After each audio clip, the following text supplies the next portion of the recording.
एक मिनट, एक मिनट। दरबारों से रख दूरी, फुटपाथों से यारी रख। तो फुटपाथों से यारी रखने वाले विजय जुयाल जी, जिन्होंने केदार घाटी की आपदा में बहुत मदद की। मैं उसी केदार घाटी से हूँ और एक बार ऐसा हुआ कि कालीभट्ट में कोई परिवार था, आर्थिक स्थिति अच्छी नहीं थी, तो जुयाल जी ने मुझसे भी कहा था कि अगर आपको कहीं पता चलता है आप मुझे बताएं। तो मैं उन्हें जानकारी दे रही थी, मैं सोची थी मैं जानकारी दे रही हूँ और उनके पास उस परिवार की मुझसे ज़्यादा जानकारी थी। इसी तरह से सारी गांव जो खिमट के पास है, वहाँ के विषय में भी बहुत सारी जानकारी मुझे आपसे मिली। रुद्रपुर गांव जो मेरा जो मायका है, देवीशाला, हमारे खेत एक साथ है, तो मैं रुद्रपुर गांव के विषय में उतना नहीं जानती हूँ जितना विजय जुयाल जी जानते हैं। और आपको मालूम है कि आज 16 जून है। आज से 11 वर्ष पहले केदार घाटी में वो भयंकर आपदा आई जिसने जनजीवन को बुरी तरह से प्रभावित कर दिया था। पुनः वो घाटी उभरी है उस दुख से और वहाँ के लोगों के साथ विजय जुयाल जी ने जिस तरह से सहयोग किया है उसके लिए वास्तव में उनका ये जो अवदान है, जो योगदान है, वो अवर्णनीय है और इसीलिए वो योगदान इतिहास में इस तरह से दर्ज हो रहा है। तो एक बार पुनः आभार प्रकट करते हुए मैं अपने वक्ताओं की ओर बढ़ूंगी और सबसे पहले मैं आमंत्रित करना चाहती हूँ डॉक्टर जगदम्बा कोटनाला जी को, जो साहित्यकार हैं और जुयाल जी के साथ उत्तराखंड आंदोलन में सतत आप जुड़े रहे। और विजय जुयाल जी ने आपकी पुस्तक में कुछ लिखा है, वो पंक्तियाँ आपके आने से पूर्व उद्धृत करना चाहती हूँ। उत्तराखंड राज्य आंदोलन के मूल में राजनीतिक, सामाजिक और आर्थिक आदि अनेक कारण रहे हैं। उनमें से एक महत्वपूर्ण कारण यहाँ की सांस्कृतिक विरासत का सवाल भी है। इस आंदोलन में अनेक नेताओं, सामाजिक कार्यकर्ताओं, लेखकों एवं कवियों को तैयार किया। डॉक्टर जगदम्बा प्रसाद कोटनाला का शोध प्रबंध गढ़वाली काव्य का उद्भव, विकास एवं वैशिष्ट्य उसी की एक परिणति है। तो ऐसे शोध ग्रंथ के प्रणेता डॉक्टर जगदम्बा कोटनाला जी, आपसे अनुरोध है कि आप अपने विचार हमारे समक्ष रखें।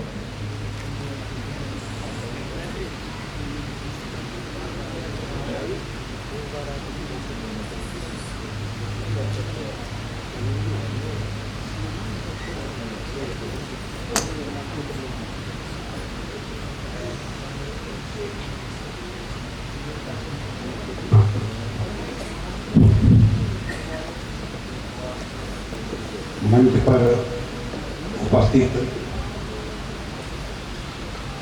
हमारे बीच में मेरा सौभाग्य है कि आप सब लोगों का ये दर्शन करने के मौका मुझे मिला। प्रोफेसर नौटियाल जी, कुलपति यशोदा जी, पद्मश्री भटवाल जी और इन सबसे पहले, बहुत पहले चर्चित हो गए हमारे सारे उत्तराखंड में आदरणीय हटवाल जी।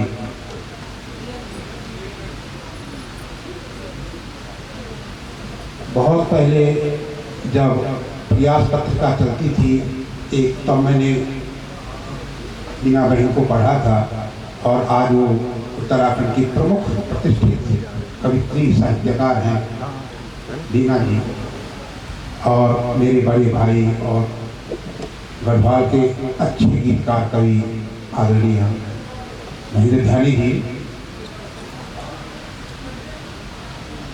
और हम सब के लिए ये अवसर, आज का अवसर प्रदान करने वाली आदरणीय जुगलान दीदी,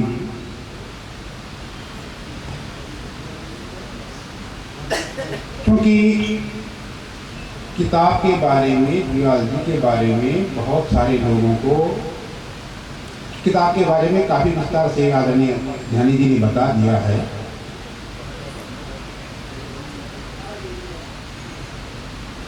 और उनके बारे में जितने लोग यहाँ पर आए हैं उनके कई वर्षों से परिचित हैं। उनके बारे में मैं क्या बोलूँ, मेरे से पहले से ज़्यादा जानते हैं और आगे भी जानेंगे।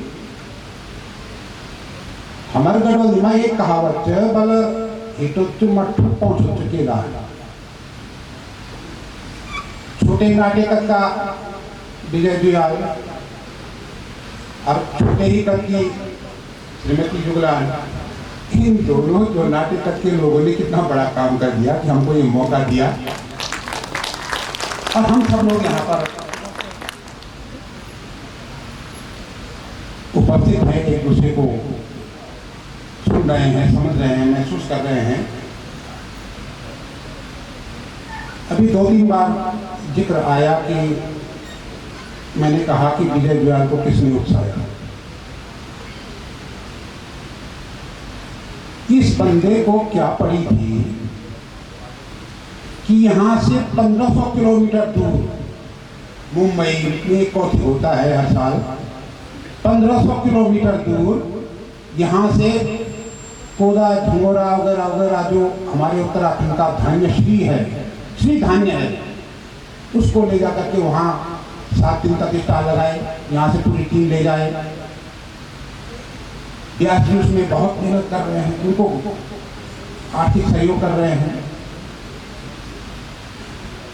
इसको क्या पड़ी थी कि केदार घाटी की कठिन भौगोलिक परिस्थितियों में अपने को छोड़ स्वास्थ्य का ख्याल नहीं, घाटी घाटी, गांव गांव, परिवार परिवार,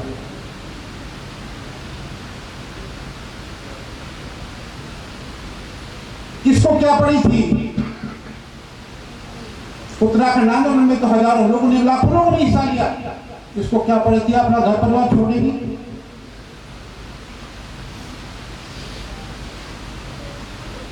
बड़ा झटकी बचपन से। इसको क्या पड़ी थी कि जब 20 साल का छोरा घर में आता है, देखता है घर में रहने लायक ढंग का मकान नहीं है, हाई स्कूल पास करके मेरठ से, और कहता कि मकान बनाना है 2 मंजिल। पहाड़ का मकान बनाना कोई सरल काम है? मिट्टी पत्थर का, पत्थर गाड़ने हैं, निकालने हैं, पैसा नहीं है थैला जेब में, घर परिवार बहुत गरीब, 8 लोगों का परिवार।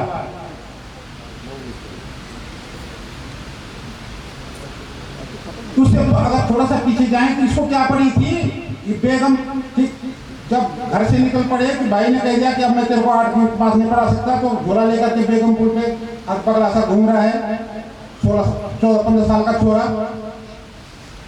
नहीं, मैंने तो पढ़ना है, मैंने तो पढ़ना है। और वहां पर एक गुप्ता दंपति की नजर पड़ी और उसके घर में घरेलू नौकर की तरह काम करके हाई स्कूल किया, दूध बेचा घर घर जाकर के, ट्यूशन पढ़ाई और हाई स्कूल किया। तब इसको किसने उठाया था? तब इसको किसने धक्का दिया था आगे को? नहीं, तुझे आगे नहीं, तुझे तो हाई स्कूल करना है। कौन था इसके पीछे?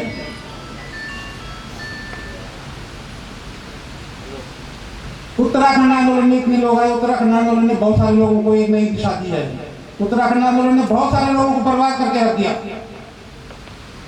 उत्तराखंड आंदोलन ने नई पहचान दी है लोगों को, और उत्तराखंड आंदोलन ने बहुत फायदे दिए हैं लोगों को, बहुत फायदे दिए हैं जो कभी कहीं कुछ किसी काम के नहीं थे। आज वो हमारे चुप हम बैठा है, कई वर्षों बैठा है। जब जुयाल की बात आएगी तो उत्तराखंड आंदोलन की बात तो आएगी। जब जुयाल की बात आएगी, चर्चा आएगी, तो उत्तराखंड आंदोलन की चर्चा तो होगी। अभी 30 वर्ष हो गए। सन 94 का जो विस्फोट था, आंदोलन तो बहुत पहले से चल रहा था, उस विस्तार में मैं नहीं जाना चाहता हूँ। लेकिन सन 94 का 2024 है, 30 वर्ष की बात। हम लोग सब आंदोलनकारी उसी समय बने, लेकिन प्रश्न सबके सामने एक ही था। तो हमको ऐसा लगता है जैसे कल की बात हुआ। धरना प्रदर्शन कचहरी में जो अक्टूबर की घटना है, कल की घटना है।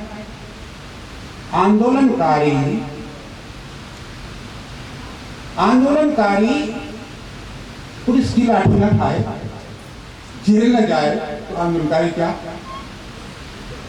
तो कितनी मार्च हो? 21 मार्च परेड ग्राउंड में जब लाठी लगी थी, हाथ टूटा था, 21 मार्च 96 अब का बेटा मार्च है ना इन मूल आंदोलन 2 अक्टूबर को मेरे को भी झकोड़ा था पुलिस ने दिल्ली लाल किले पर। तो बहुत सारी बातें हैं। तो इस सब के पीछे लोग इतने पागल क्यों गए? केवल विजय जुयाल नहीं, बहुत से लोग अपना व्यवसाय छोड़ करके, अपनी नौकरी छोड़ करके, शहरों में अपने आराम छोड़ करके उत्तराखंड में आ गए थे, आंदोलन में कूद गए थे। अकेला विजय जुयाल नहीं था, बहुत से लोग थे। उनमें से हमारे बीच में विजय जुयाल है, हमको इस बात की खुशी होती है, हमारा साथी है। अब आती है बात कि 2 अक्टूबर के असल में 2 अक्टूबर के बाद ही विजय जुयाल उत्तराखंड आंदोलन में सही ढंग से कूदे थे। 2 अक्टूबर की घटना जब 94 2 अक्टूबर की घटना हुई थी, मुजफ्फरनगर कांड हुआ था, उसके बाद जो दिलबुलाहट, जो तड़पन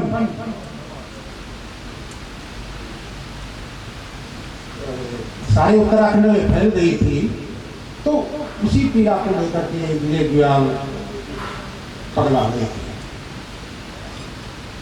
तब वो निरंतर विजय जुयाल की एक सुविधा थी कि बहुत सारे लोग, मैंने कहा कि बहुत सारे लोग आए थे अपना पेशा छोड़ करके अपने गांव की तरफ, पहाड़ की तरफ, लेकिन विजय जुयाल को एक सुविधा थी कि विजय जुयाल का घर परिवार देहरादून में स्थापित हो चुका था। उनको लगा कि मैं पहाड़ भी देखता रहूंगा, आंदोलन में भी शामिल होता रहूंगा, अपना थोड़ा थोड़ा बिजनेस में करता रहूंगा। हाउसिंग का बिजनेस खोल दिया, स्पोर्ट्स का बिजनेस खोल दिया, होलसेल का काम करने लगे, पहाड़ों में जाने लगे। तो इस बीच हमारे बीच एक बहुत शातिर आदमी है,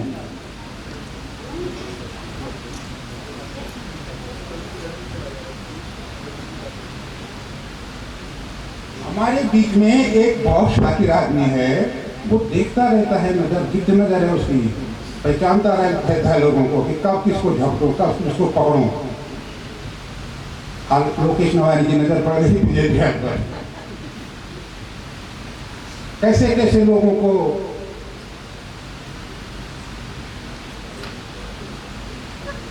उसकी बातों में इतना चुंबक है। बहुत से लोग हैं हमारे, ऐसा चुंबक है उसकी बातों में, पतली सी आवाज। ये नाटक के बड़े खतरनाक है, वो छोटे कक्का है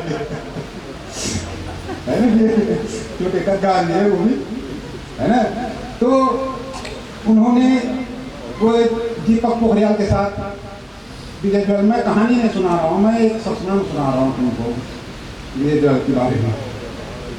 दीपक पोखरियाल कोलकाता का उत्तराखंड आंदोलन में उसने भाग लिया और अभी भी इधर देहरादून में अपना कारोबार करते हैं। दीपक पोखरियाल और नवानी चले गए विजय जुयाल के घर। 95 की बात है, मैं नाम तारीख की बात पता नहीं है। और कहा कि लोकतंत्र अभियान करना है शुरू। उससे पहले लोकतंत्र अभियान पर हमारी चर्चा हुआ करती थी, हम बैठते थे, फोन फान होते नहीं थे, लेकिन उसको अंतिम रूप देने में कोटद्वार के लोकतंत्र अभियान का जो दस्तावेज था, आज के लोकतंत्र अभियान का जो दस्तावेज था, उसको अंतिम रूप देने में कोटद्वार के पीताम्बर देवरानी जी का बड़ा योगदान है।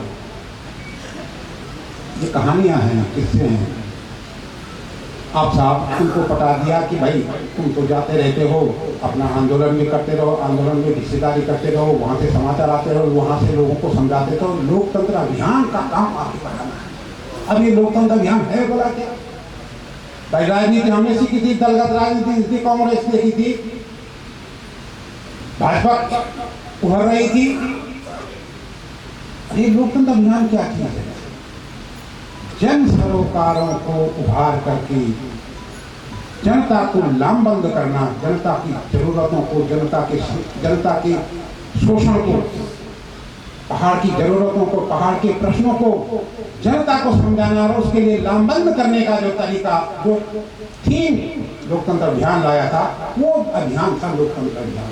और ये उपस्थित नवानी के दिमाग में, और उसमें हम सब हाँ ऐसा होना चाहिए। लेकिन एक मजबूरी थी कि हम तो नौकरी छोड़ नहीं पाए।